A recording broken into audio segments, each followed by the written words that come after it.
नाम है minerals and energy resources. जी, मिनरल्स एंड एनर्जी रिसोर्सेज पढ़ेंगे आज हम लोग। तो चलिए स्टार्ट करते हैं बिना कोई समय गंवाए हुए। तो हेलो फ्रेंड्स, आज हम लोगों को पढ़ना है मिनरल्स एंड एनर्जी रिसोर्सेज। क्या इम्पोर्टेंट इस चैप्टर में है, क्या खूबी है इस चैप्टर का? देखिए, चैप्टर तो है आसान, बशर्ते इसमें ये दिक्कत है कि लोगों को लगता है कि याद करने वाला चैप्टर है। ऐसा है नहीं याद तो आपको करना ही है, लेकिन उसके साथ आपको इसको समझना पड़ेगा डीपली से। अगर आपके पास एटलस है, जैसे पिछले वीडियो बताया था हमने कि आपके पास क्या बोलते हैं एटलस होना चाहिए, ताकि एग्रीकल्चर चैप्टर वाले आपको ज़्यादा अच्छा से समझ में आएगा। उसी तरह से इस चैप्टर के लिए आपको समझने के लिए आपके पास मैप होना बहुत ज़रूरी है। अगर मैप रहेगा तो आसानी से समझ में आएगा, याद करना बहुत आसान हो जाता है। तो चलिए इस चीज़ को समझते हैं और ध्यान देते हैं इस चैप्टर पर। हम लोग पढ़ने वाले हैं मिनरल्स एंड एनर्जी रिसोर्सेज, जो है ज्योग्राफी का चैप्टर नंबर 5। क्या है इस चैप्टर में और कैसे काम करता है, देखिए समझते हैं। ये एक छोटा सा टॉपिक दिया हुआ है और इस टॉपिक में ये बोल रहा है कि हरवन जो है गुवाहाटी जाता है अपने पिता के साथ, दूर से, मतलब किसी गांव से वो शहर की तरफ मूव करता है। तो वहाँ पर जाकर कुल मिलाकर वो ये चीज़ देखता है, ठीक है, वो कुल मिला के ये चीज़ देखता है कि वहाँ पर सब लोग जो हैं, मतलब जो बस उस है वो दौड़ रहा है रोड पर, गाड़ी दौड़ रहा है, किचन जैसे खींच रहा है। तो उनको लगता है कि ये क्या चीज़ है, हमारे गांव में ऐसा क्यों घर नहीं है। तब उनको वो समझाता है कि नहीं, ऐसा नहीं है, ये चीज़ है कि ये बस है, ये ट्रेन है, ये घर नहीं है, ये ईटा पत्थर से नहीं बना है, ये मेटल से बने हैं, मिनरल से बने हैं, आयरन से बने हैं, ये सब एल्युमिनियम से बने हैं। तो यही छोटा सा कहानी है जिसका कोई तुक बनता नहीं है, बस आपको समझाने के लिए एनसीईआरटी में दिया गया है। उसके बाद नीचे आते हैं। अब नीचे क्या दिया है, अब समझने का कोशिश करते हैं। We use different things in our daily life made from metal. हम लोग अपने दैनिक जीवन में बहुत सारी चीज़ देखते हैं जो कि मेटल से बना हुआ होता है। ऐसे बहुत सारी चीज़ें आपके घर में जो कि मेटल से बना हुआ है। अगर बात करें कौन सा चीज़ होता है, तो ऐसे बहुत सारे चीज़ होता है। जैसे अगर हम देखें तो क्या बोल सकते हैं उसको, मतलब अगर जैसे देखें कि आप जैसे कोई भी चीज़ देख लीजिए, आपके यहाँ बेड बना हुआ है, लोहा का बेड होगा, ग्रिल होगा, गेट होगा, ये सारे चीज़ गेट होंगे, ये सारे चीज़ आपके मतलब गिनाने वाला कोई चीज़ है नहीं। अभी आप पढ़ रहे हैं, कलम से पढ़ रहे हैं, लिख रहे हैं, पेन लिख रहे हैं, पेन यूज कर रहे हैं, ये सारे चीज़ पेन यूज कर रहे हैं, पेंसिल यूज कर रहे हैं, ये सारी चीज़ क्या है, ये सारी चीज़ एक तरह से बने हुए किससे, मिनरल से और से। तो यही चीज़ यहाँ पर ये कह रहा है कि बहुत सारे आइटम हैं, तो क्या आप कुछ नाम दे सकते हैं? तो कुल मिला के वही बात है, ठीक है। उसके बाद ये बता रहा है कि you have studied that the earth crust is made of different minerals embedded in the rocks. आप लोगों ने पढ़ा होगा कि अर्थ की जो क्रस्ट है वो बहुत सारे मिनरल से बना हुआ है। जैसे आप लोगों को ये चीज़ पता होगा कि अगर हम सिंपली देखें, ठीक है, तो अर्थ का जो क्रस्ट है, जैसे अगर हम इस फिगर को इस तरह से हम देखें तो ये 3 तरह से हो गया। इसको हम लोग बोलते थे क्रस्ट, ये होता है आपका मेंटल और ये होता है आपका कोर। तो जो ऊपर वाला पोर्शन था, ये वाला जो पोर्शन था, ये वाला जो पोर्शन है आपका, ये वाला जो पोर्शन है, ये क्रस्ट हो गया। और यहाँ पर पाया जाता है बहुत सारा मिनरल्स।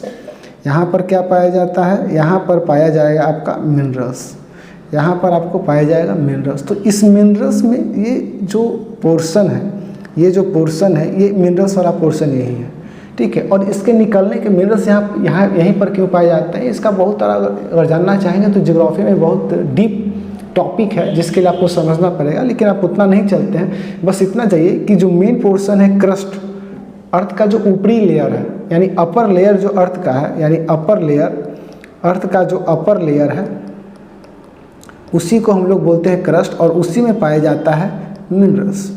धीरे धीरे सारा ज्ञान का पिटारा खुलेगा कि आखिर कैसे पाया जाता है, क्यों यहीं पर पाया जाता है, ठीक है। तो जानने को समझने के लिए कोशिश करते हैं। तो चलिए अब इसके बाद हम लोग आते हैं, आगे बढ़ते हैं। तो उसके बाद कहा हुआ था कि made of different minerals embedded in the rocks, various metals are extracted from this minerals and proper refinement. ये कह रहा है कि जो मिनरल्स पाए जाते हैं, यानी क्रस्ट के अंदर जो मिनरल्स पाया जाएगा, या अर्थ के अंदर बोल सकते हैं, अर्थ के अंदर जो मिनरल्स पाए जाते हैं, तो वो सिंपली ऐसे नहीं मिल जाते। उनको पाने के लिए आपको, मतलब उसको निकालने के लिए एक तरह से समझिए कि मेटालर्जी एक चैप्टर हो, एक टॉपिक होता है, या मतलब एक तरह से ब्रांच होता है। किसमें ब्रांच होता है? इंजीनियरिंग में जाइएगा तो एक ब्रांच मिलेगा आपको मेटालर्जी, और उस ब्रांच में आपको ये सीखना है कि मेटल्स को कैसे निकाला जाता है। हालांकि क्लास 10 में आप थोड़ा सा जिक्र समझिएगा, लेकिन फिलहाल उसको सिलेबस से हटा दिया गया है, आपके सिलेबस से हटा दिया गया है।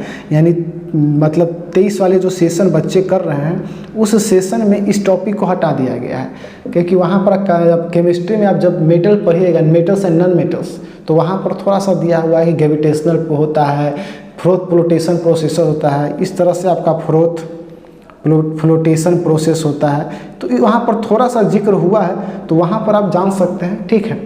तो वो साइंस में देखा जाएगा। तो यहाँ पर कुल मिला के बात ये कह रहा है कि निकालने का उनको बहुत अलग अलग तरीका होता है, और उनको निकालने के बाद उनको रिफाइन किया जाता है, ठीक है। मिनरल्स को अर्थ से निकालने के बाद उनको रिफाइन किया जाता है, उसके बाद यूज किया जाता है, डायरेक्ट आप यूज नहीं कर सकते। कुल मिलाकर बात यहाँ कर रहा है। फिर कह रहा है कि minerals are an indispensable part of our lifes, हमारे शरीर, हमारे मतलब जीवन के बहुत इंपॉर्टेंट पार्ट है, माने इनके बिना काम चल ही नहीं सकता। आप सोच लीजिए कि बिना मिनरल्स के कोई काम ही नहीं चल सकता है, ठीक है। जैसे अगर पढ़ना है तो कलम चाहिए, पेंसिल चाहिए, तो भी मिनरल्स है, ठीक है। तो ये सारे चीज़ मिनरल्स है, तो उनके बिना काम नहीं चल सकता है। हम लोग जो भी यूज करते हैं, टीनी पिन से लेकर टावर बिल्डिंग, यानी मोबाइल चल रहे हैं, बड़ा बड़ा नाव है, वो सब क्या है? वो सब मिनरल्स है। किससे बने हैं? वो सब मिनरल्स से बने हैं। Railway lines and the tarmac paving of the roads, यानी कि रेलवे लाइन जो बने हैं, रोड बनाने में जो सामान यूज होता है, वो सब किससे मिले हैं? ठीक है। Our implement and machinery too are made from minerals, और सब मिनरल्स जितना मतलब मशीन है, सब किससे बना है? वो सब चीज़, यानी कुल मिला के सब चीज़ एक ही बात की तरफ डिनोट कर रहा है कि मिनरल्स आर इम्पॉर्टेंट, सब बने हैं मिनरल्स से, ठीक है। उसके बाद क्या कह रहा है कि car bus train aeroplanes are manufactured from minerals and run on power resource drive from the earth, यानी ये सब मिनरल्स से बने हैं, और ये सब मतलब अर्थ से पावर रिसोर्स निकलता है, उस पर यूज होते हैं। Even the food eat we consume minerals, हम लोग जो फूड खाते हैं, खाना खाते हैं, वो भी मिनरल से बना है। In all stage of development human beings have used minerals for their livelihood, decoration, festive, मतलब कुल मिला के जैसे मान लीजिए कि जैसे जैसे ह्यूमन का स्टेज, जीवन का स्टेज बढ़ता है, आदमी का जीवन का स्टेज बढ़ता है, तो हर एक स्टेज में वो यूज करता है मिनरल्स का। जैसे शादी ब्याह में मिनरल्स का यूज होगा, ठीक है, बच्चा में पढ़े ला यूज होगा, स्टूडेंट लाइफ में यूज होगा, यानी कुल मिला के भैया आप डिपेंडेंट है मिनरल्स पर, ओकरा बिना काम नहीं चले वाला है। अगर चल रहा है तो भैया बहुत आगे की चीज़। उसके बाद थोड़ा सा एग्जाम्पल समझते हैं। यहाँ पर कह रहा है कि bright smile from the toothpaste and minerals, कह रहा है कुल मिला के इसमें बोल रहा है कि जो टूथपेस्ट होता है, क्लोजअप होता है, कैथी होता है, कोलगेट होता है, ठीक है, वो सब क्या करता है? आपके दांत को साफ करता है, ठीक है। और उसमें क्या पाया जाता है? Silica, limestone, aluminium oxide and various phosphate and minerals do the cleaning, और उसमें क्या क्या पाया जाता है? तो कुल मिला के ये चीज़ इंपॉर्टेंट है, नोट कर लीजिएगा। सिलिका पाया जाता है, limestone, aluminium oxide and various phosphate minerals do the cleaning, और उसमें बहुत सारे लोग मिलकर मिनरल्स जो है क्लीनिंग करते हैं। ये याद करने वाला टॉपिक है।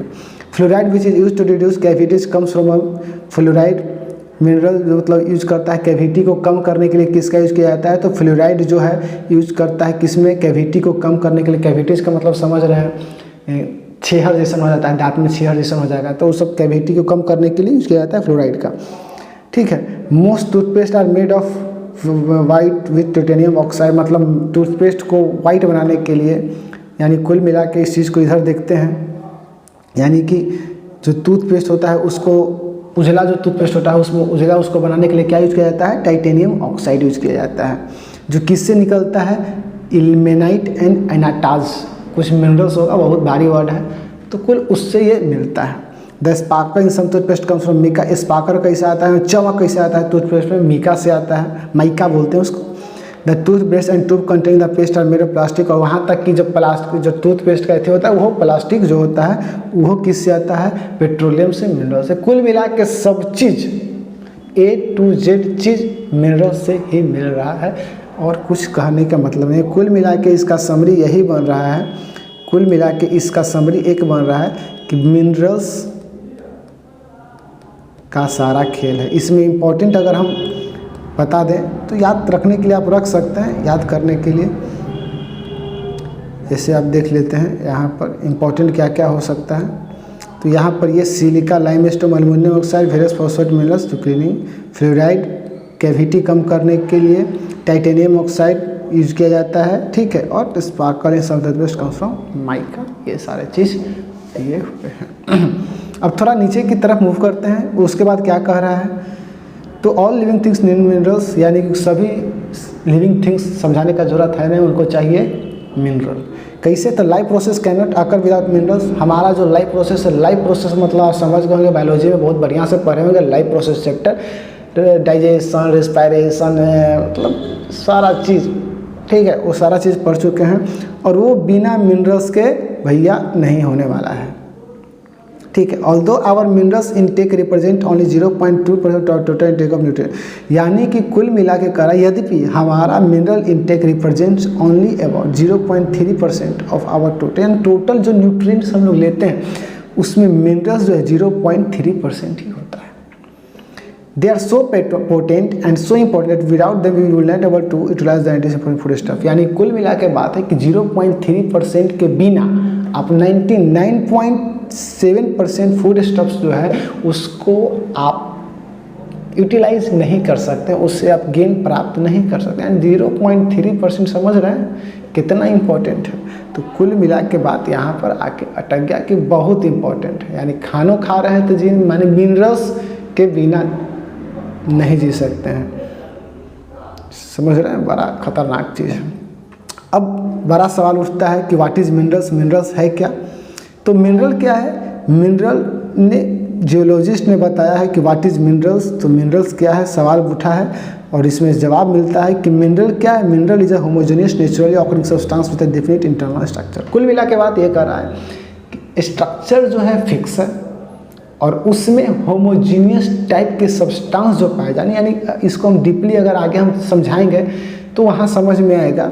इसको याद कर लीजिए कि होमोजीनियस मतलब एक जैसा, naturally occurring substance with a definable internal structure, यानी स्ट्रक्चर उसका फिक्स है कि इस तरह से होगा, मतलब डिफाइनेबल होगा। ये डिफाइनेबल इंटरनल स्ट्रक्चर कैसा होगा ये जानने के लिए आपको ज्योग्राफी पढ़ना पड़ेगा, दैट इज़ वो भी हाईयर स्टैंडर्ड का। तो यहाँ बताना वो सही नहीं रहेगा, मतलब एक समझिए कि इंटरनल स्ट्रक्चर सही डिफाइनेबल रहता है, यानी कि आप बता सकते हैं किस शेप में है। जैसे पत्थर मिला तो आपको मिलेगा इस तरफ से, इस तरह से आप बता सकते हैं, ठीक है। Minerals are found in varied form in nature. Mineral जो है बहुत सारे फॉर्म में नेचर में पाया जाता है, यानी एग्जाम्पल समझें तो अगर सबसे हम बहुत सारे, जैसे अगर सबसे हार्डेस्ट बात करें तो सबसे हार्डेस्ट में आ जाता है डायमंड, और सबसे सॉफ्टेस्ट का बात करें तो सबसे सॉफ्टेस्ट में आ जाता है आपका टाक। इस चीज़ को आप डिनोट कर लीजिएगा, इम्पॉर्टेंट है, इसको याद कर लीजिएगा। यानी हार्डेस्ट अगर कोई मिनरल्स आपसे पूछे तो वो डायमंड हो गया, ठीक है, और जो सॉफ्टेस्ट होगा वो कौन सा हो जाएगा, वो आपका हो जाएगा टॉक। कुल मिला के बात यहाँ पर आ गया। लेकिन इतना अंतर हो क्यों रहा है, सबसे बड़ा बात है कि इतना अंतर हो क्यों रहा है, तो इस बात पर भी आते हैं। तो समझते हैं कि आप लोगों ने पहले ही पढ़ चुका है, you have already learn about rocks. Rocks के बारे में पहले पढ़ चुके हैं। Rocks are combination of homogeneous substances. Homogeneous substances का क्या होता है, कम्बिनेशन होता है, और उसी को हम लोग बोलते हैं मिनरल्स। तो सिंपल सा डिफिनेशन मिल गया कि व्हाट इज मिनरल, ठीक है। द कम्बिनेशन ऑफ रॉक्स, हालांकि मिनरल्स का डिफिनेशन यही वाला सही रहेगा, homogeneous naturally occurring substance with definable internal structure, ठीक है। कुल मिला के बात यहाँ पर आते हैं कि वो मिनरल्स होता है। Some rocks for instance limestone consist of single mineral. जैसे कि बात करें तो लाइमस्टोन जो हो गया एग्जांपल के तौर पर, उसमें सिंगल मिनरल पाया जाता है, सिर्फ एक ही मिनरल पाया जाता है। लेकिन ज़्यादातर जो रॉक होते हैं, ज़्यादातर जो पत्थर होते हैं, उसमें बहुत सारे मिनरल्स पाए जाते हैं, और वो भी रेशियो होता है कि इसमें इतना पाया जा रहा है, इसमें इतना पाया जा रहा है, वो फिक्स होता है, होमोजीनियस होता है। ऑल्दो ओवर 2000 मिनरल्स 2000 मिनरल्स सभी ने डिफाइन में, कुल मिला कर 2000 पहचाना गया है मिनरल्स को, और जिसमें कुछ ही एविडेंटली फाउंड इन रॉक्स, में से कुछ ही पूरी तरह से प्रचुर मात्रा में, मतलब इतना पाया जाता है कि रॉक्स में यूज अच्छा से कर सकते, ठीक है। कुल मिला के ये है। A particular mineral that will be formed from a certain combination of elements depend upon the physical and chemical condition. अब कुल मिला के जो रॉक है और उसमें जो मिनरल पाए जा रहे हैं वो इस बात पर डिपेंड करते हैं, ठीक है, कि उसका फिजिकल और केमिकल कंडीशन में किस तरह से बना, यानी जो रॉक बना है उसका फिजिकल बनते समय उसका फिजिकल और केमिकल कंडीशन क्या था, उसका स्ट्रक्चर क्या है रॉक का, उस चीज़ पर डिपेंड करता है। This in turn results in a wide range of colours, hardness, crystal form, और जिसके कारण क्या होता है इसके कलर में चेंज आ जाता है, हार्डनेस में चेंज आ जाता है, क्रिस्टल फॉर्म में, यानी क्रिस्टल फॉर्म करने का मतलब है शेप में, एक तरह से शेप बोल सकते हैं, लस्टर, चमक में, डेंसिटी में, ठीक है। तो मतलब हर एक मिनरल अपना अलग अलग खूबी रखता है कुल मिला के, और उस खूबी के साथ उस रॉक में वो पाया जाता है, और उस रॉक में से उस मिनरल को निकालना है कुल मिला के मेटलर्जी का एक प्रोसेस, ठीक है। Geologist use this property to classify the minerals, और इसी बेसिस का यूज करके, इस बेसिस का यूज करके जियोलॉजिस्ट यूज करते हैं काहे के लिए, मिनरल्स को क्लासीफाई करने के लिए, ठीक है। अब आते हैं study of minerals by geographer and geologist. Geographers study minerals as part of earth crust for a better understanding. Geographers क्या होते हैं, जियोग्राफर जो होते हैं स्टडी करते हैं mineral as earth crust better, यानी लैंड फॉर्म के बेटर अंडरस्टैंडिंग के लिए, यानी धरती का संरचना क्या है, लैंड फॉर्म क्या है, उसके बेटर समझने के लिए वो अर्थ क्रस्ट को पढ़ते हैं, ठीक है, और उस अर्थ क्रस्ट के पार्ट में मिनरल को थोड़ा सा पढ़ लेते हैं, तो वो जियोग्राफर होते हैं।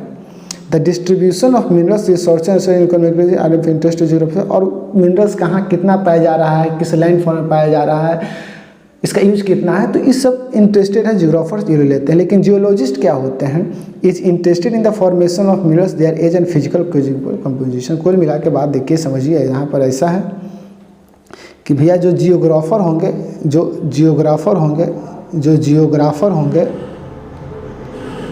वो कुल मिला के स्टडी करते हैं किस पर, लैंड फॉर्म के, स्टडी लैंड फॉर्म्स, और जिसके अंदर वो सिर्फ थोड़ा सा मिनरल्स एक पार्ट है उसके बारे में चर्चा कर लेते हैं। लेकिन अगर हम बात करें जियोलॉजिस्ट को, तो जियोलॉजिस्ट क्या करते हैं, ये इंटरेस्टेड इन द फॉर्मेशन, ये इंटरेस्टेड होते हैं, interested in the formation of minerals, और मिनरल्स के तो बारे में हुए करते हैं, उसका एज क्या है, उसका फिजिकल स्ट्रक्चर क्या है, ठीक है, और उसमें केमिकल कंपोजिशन क्या है, यानी किस किस चीज़ से वो बना है, केमिकल कंपोजिशन क्या है उसका, इस चीज़ पर भी वो डिपेंड करता है। कुल मिला के इतना बात है, ठीक है। तो दो चीज़ समझ में आ गया। जियोग्राफर क्या करते हैं, फॉर्मेशन मतलब लैंड फॉर्म के पढ़ते हैं, वो मोटा मोटी वो लैंड फॉर्म के बारे में रहते हैं, लेकिन धीरे धीरे वो क्या होता है, मिनरल्स क्रस्ट का पार्ट है तो उसमें वो थोड़ा सा उसको देख लेते हैं, लपेट लेते हैं होगा। लेकिन जियोलॉजिस्ट क्या होते हैं, वो सिर्फ इसी में इंटरेस्टेड होते हैं कि भैया ठीक है, interested in the formation of minerals, age, physical structure, chemical composition, ठीक है। अब आते हैं कि mode of occurrence of minerals. अब मिनरल जो है किस किस तरह से पाए जाते हैं, मिनरल का पाने का तरीका क्या है, ये मिनरल पाए कहाँ जाते हैं, where are these minerals find, where are these minerals found, तो इसको हम लोग थोड़ा सा जानते हैं। मिनरल जो है usually find in ores, minerals जो हैं मोटा मोटी ओर्स में पाए जाते हैं, यानी ओर्स के हेल्प से जो मिनरल्स होते हैं वो ओर्स से, यानी मिनरल जो होंगे आपको, मिनरल ओर्स से मिनरल्स को निकाला जाता है, ओर्स से मिनरल्स को निकाला जाता है। कुल मिला के बात इतना यहाँ पर है। The term ore is use to describe an accumulation of any mineral mix with other elements, यानी कुल मिला के ओर मतलब क्या हो गया, जैसे इसको अगर हम समझाने के बात करें, मान लीजिए ओर जो होता है, ओर में ऐसा नहीं है कि सिर्फ वही चीज़ पाया जाएगा। जैसे अगर हमको पाना है अल्मुनियम, तो अल्मुनियम का तो बॉक्साइट होता है, तो ऐसा नहीं है कि अल्मुनियम का जब बॉक्साइट है, जैसे अल्मुनियम का अगर हम बात करें, एल्यूमिनियम एक हो गया, और इसका जो ओर होता है वो होता है बॉक्साइट, तो ऐसा नहीं है कि इसमें सिर्फ अल्मुनियम ही पाया जाएगा, नहीं, इसके साथ इसमें कुछ और भी चीज़ पाया जाता है, तो उसके बारे में भी मतलब उसमें बहुत सारे एलिमेंट भी पाए जाते हैं, ठीक है। कुल मिला के इतना बात कर रहा है, और उसमें हाँ हो सकता है कि ज़्यादा पोर्शन में है, तो एक ऐसा है कि अब और का अगर हम बात करें तो हो सकता है कि अल्मुनियम जिस में पाया जाएगा वो उसका और हो जाएगा, ठीक है। अब बॉक्साइट जैसा है तो उसमें पाया जाएगा, तो और इस चीज़ पर डिपेंड करता है, कुल मिला के बात है। The mineral content of the ore must be in sufficient concentration to make it, मतलब अब कुछ कह रहा है कि अब ओर में इतना मात्रा में प्रेजेंट होना चाहिए ताकि उसको निकाले तो यूज हो सके, ना कि निकाले में बर्बाद हो जाए। कुल मिला के बात है कि निकाले तो यूज हो, बर्बाद ना मतलब यूजेबल हो, ठीक है। एक्सट्रैक्शन मतलब क्योंकि देखिए निकालने में बहुत खर्चा होता है, मेटालर्जी जो ब्रांच वहाँ पढ़िएगा तो अब धीरे धीरे सब समझिएगा कि निकालने में जो है बहुत खर्चा होता है, और उस निकालने के प्रोसेस में समझना बहुत ज़रूरी है, क्योंकि खर्चीला चीज़ है ये सब। अब मतलब निकाल लें, अब जितना के लाइन होगा ज़्यादा विदाई, मतलब 10 रुपया की चीज़ है 20 रुपया में खर्चे गिर गया तो क्या फ़ायदा है, तो कोई यूज़ नहीं है। तो मतलब इस चीज़ पर देखा जाता है। The type of formation or structure which they are found determine the relative with which minerals ore may be mined, ये तो कुछ बात नहीं। This also determine the cost of extraction, और ठीक है, और उसके बाद डिसाइड होगा कि उसका एक्सट्रैक्शन कॉस्ट क्या हो रहा है। It is therefore important for main type of formation, अब इसलिए इम्पॉर्टेंट है कि फॉर्मेशन कैसे होता है, मेन टाइप ऑफ फॉर्मेशन क्या होता है, मतलब कैसे मिनरल्स बनते हैं, ये चीज़ हमको समझना ज़रूरी है, ठीक है। तो समझते हैं minerals generally occur in this form, minerals जो है मोटा मोटी इस शेप में नज़र आते हैं, यानी इस तरह से इस फॉर्म में नज़र आएंगे, बनेंगे। इग्नियस रॉक मेटामॉर्फिक रॉक्स में occur in the crack the,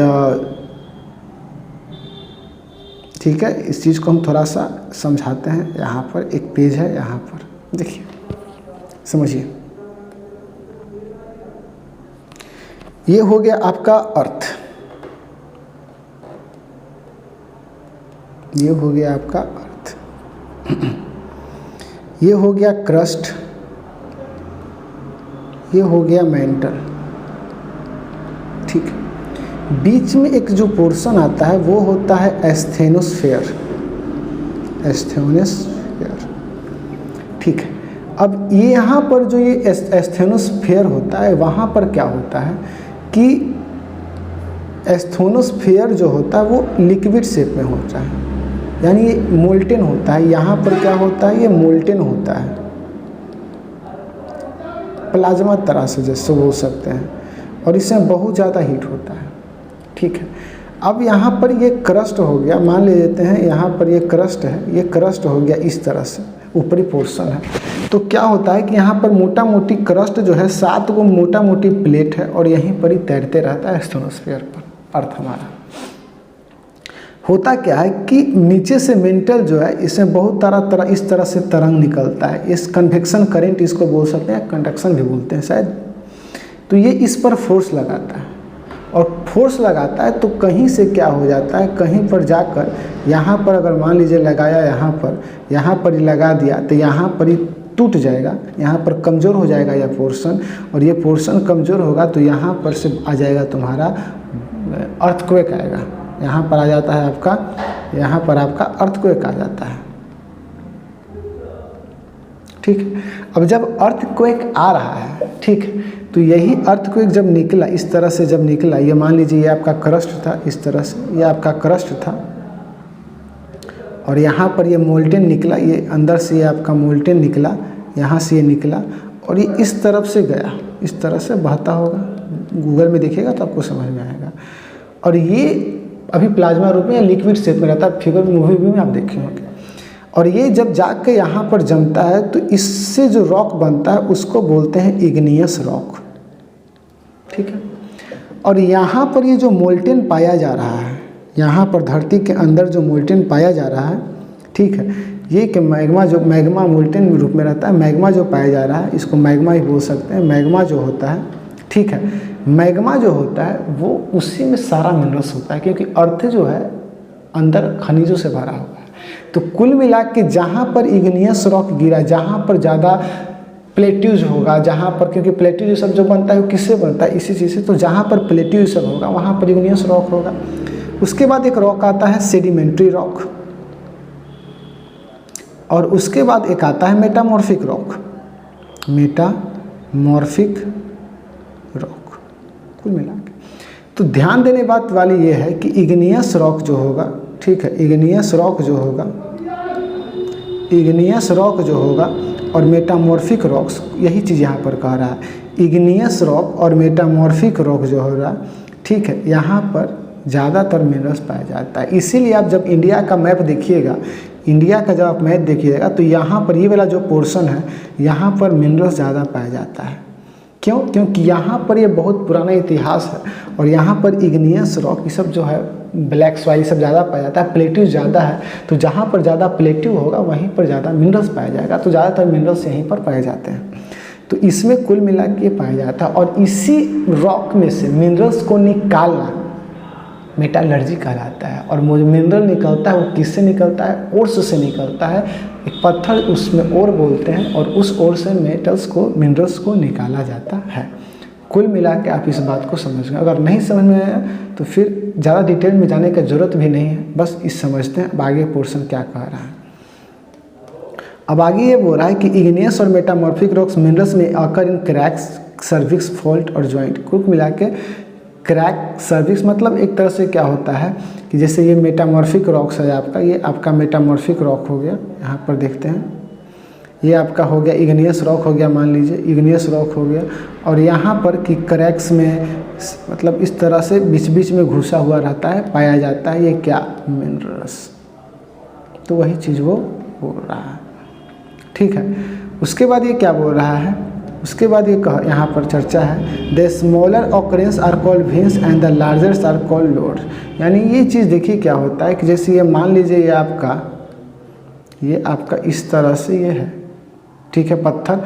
और यहाँ पर क्या होगा, बीच में ये ब्लू रंग का इस तरह से बन जाता है। गूगल में अगर आप देख लीजिएगा इस फिगर को, ठीक है, लोड और वेन्स करके सर्च मारिएगा तो आपको ज़्यादा समझ में आएगा।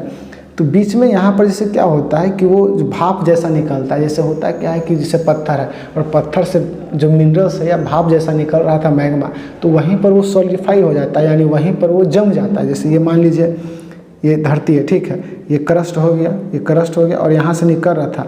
तो क्या हुआ कि बीच में यहीं पर बीच में दरार सी पत्थर में यहाँ पर ही सॉलिडिफाई हो जाता है, सॉलिडिफाई हो गया और यहीं पर या तो लोड बन जाता है या वेन्स। वेन्स का मतलब होता है छोटा में और बड़ी मात्रा में पाया जाएगा तो वो लोड कहलाता है। कुल मिला के इस फिगर में देखिएगा तो ज़्यादा डीपली समझ में आपको आएगा, ठीक है। In most cases they are found when minerals in liquid molten gaseous forms are forced apart to the cavity to water. यानी वही चीज़ कह रहा है कि ज़्यादातर में क्या होता है कि अर्थ सरफेस के जो कैविटी होते हैं, गुफा जैसे होते हैं, उससे जब वो निकलने का कोशिश करते हैं मोल्टेन और गैसियस फॉर्म में, ठीक है, तो वहीं पर वो क्या हो जाते हैं, सॉलिडिफाई हो जाते हैं। तो वहीं पर मेटल वो बन जाते हैं, मिनरल्स पाए जाते हैं। दे कूल, वो ठंडा हो जाते हैं, सॉलिडिफाई जैसे जैसे ऊपर आते हैं वो ठंडा हो जाते हैं और सॉलिडिफाई हो जाते हैं। सॉलिडिफाई कहने का मतलब है सॉलिड जैसा रूप ले लेता है। Major metallic minerals like tin, copper, zinc and lead are obtained from veins and lead. यानी वेन्स और लोड से क्या होता है, टीन, कॉपर, जिंक और लीड ये सब पाया जाता है। ये इंपॉर्टेंट पॉइंट है। उसके बाद आते हैं सेडिमेंट्री रॉक्स। इग्नियस रॉक और मेटामॉर्फिक रॉक्स पढ़ लिए। इसके बाद थोड़ा सा हम पढ़ लेते हैं सेडिमेंट्री रॉक्स क्या होता है। तो सेडिमेंट्री रॉक्स को जानते हैं थोड़ा सा, देखिए सेडिमेंट्री रॉक्स क्या होता है। अब यहाँ पर, ठीक है, ये इग्नियस रॉक निकला, इसको थोड़ा सा मिटा देते हैं, ठीक है। यहाँ देखिए इग्नियस रॉक मान लीजिए यहाँ पर निकला, इग्नियस रॉक आया और ये हो गया आपका अर्थ क्रस्ट, ये हो गया क्रस्ट। यहाँ से भूकंप आया और ये हो गया आपका आके यहाँ पर ही जम गया। तो जम गया तो क्या हो गया, इग्नियस रॉक हो गया। लेकिन धीरे धीरे क्या होगा, धीरे धीरे इसी पर लेयर बनता जाएगा, इस तरह से लेयर बनता जाएगा, एक के बाद एक लेयर, एक के बाद एक लेयर, नीचे वाला दबी जाएगा और यही चीज़ कहलाता है सेडिमेंट्री रॉक्स। यानी एक के बाद एक लेयर बन जाता है, सेडिमेंट्री रॉक्स होता है। और जब नीचे वाला जब प्रेशर में आ जाता है, मान लीजिए ये वाला जो पोर्शन होगा ये प्रेशर में आ गया क्योंकि ऊपर वजन ज़्यादा पड़ रहा है बार बार, तो ठीक है, तो मेटामॉर्फिक क्या होता है, धीरे धीरे उसका शेप हो जाता है, वो भी बहुत प्रोसेस है। तो यही रॉक क्या कहलाता है, मेटामॉर्फिक रॉक कहलाता है। कुल मिला के बात यहाँ पर ये चीज़ है। तो यहाँ पर ये चीज़ समझ में आपको आया होगा कि सेडिमेंट्री रॉक्स क्या होता है। अब यही चीज़ बोल रहा है कि sedimentary rocks number of minerals occur in bed, क्योंकि हम बताया अभी, ठीक है, कि वो बहुत सारे इस तरह से लेयर में रहते हैं, इसी को बोलते हैं या बेड या इसको बोल सकते हैं लेयर। तो इस तरह से इस शेप में पाया जाता है।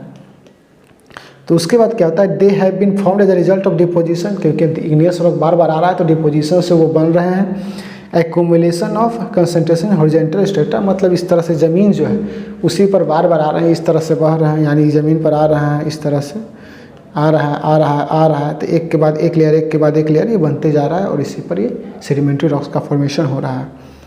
Coal and some forms of iron ore have been concentrated as a result of long period under great heat and pressure, और धीरे धीरे उस पर प्रेशर बढ़ेगा, क्योंकि ऊपर वाला जैसे ही नीचे इस पर आएगा इस पर आएगा इस पर आएगा तो नीचे वाले पर प्रेशर होगा, हीट होगा, क्योंकि नीचे दबाएगा तो गर्मी लगेगा, तो उस प्रेशर में क्या होता है वहाँ पर एक जगह इकट्ठा हो जाते हैं। Another group of sedimentary minerals include gypsum, gypsum भी उसमें एग्जाम्पल है, पोटास साल्ट हो गया, सोडियम साल्ट हो गया, कुछ ये सब एग्जाम्पल हो गया। ये सब कैसे फॉर्म थे, they are result of operation space in arid region, result form result of, ठीक है, कुल मिला के ये बात हो गया।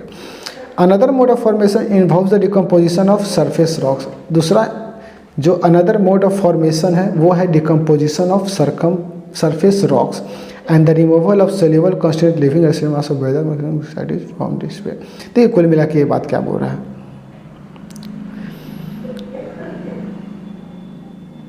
देखिए ये बात ये बोल रहा है कि जैसे मान लेते हैं रेसिडुअल मास ऑफ फेडर मटेरियल, ये कह रहा है कि मान लीजिए यहाँ पर कोई रॉक है, दिस इज रॉक, और यहाँ से नदी आना स्टार्ट हो गया, ये मान लीजिए ये नदी है, ये नदी आ रहा है, ये नदी आ रहा है, तो ये क्या होगा, इसको छोटे छोटे भागों में तोड़ के इसके साथ इसको अपने लेते जाएगा, यानी यहाँ पर क्या होगा, ये वेदरिंग हो गया।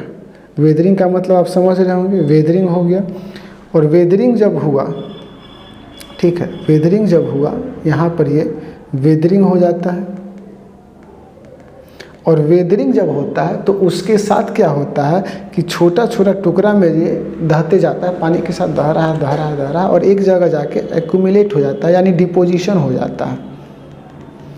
तो ऐसा है, कुल मिला के यही चीज़ ये बोल रहा है, ठीक है, कि another mode of formation involve the decomposition of surface rock, यानी सरफेस पर जो रॉक बनता है, ठीक है, उसके डिकम्पोजिशन से and the removal of soluble constituent, और जो उसमें जो कॉन्स्टिट्यूएंट थे जिससे वो रॉक बना था उसका ऊपर, जैसे मान लीजिए सॉइल इरोजन हुआ तो ऊपर का लेयर धोते जाता है, ठीक है, फिर ऐसे मतलब पानी पारा ऊपर का लेयर धोते गया, तो वेदरिंग जो प्रोसेस है, सॉइल फॉर्मेशन जब पड़िएगा तो वहाँ आपको समझ में आएगा।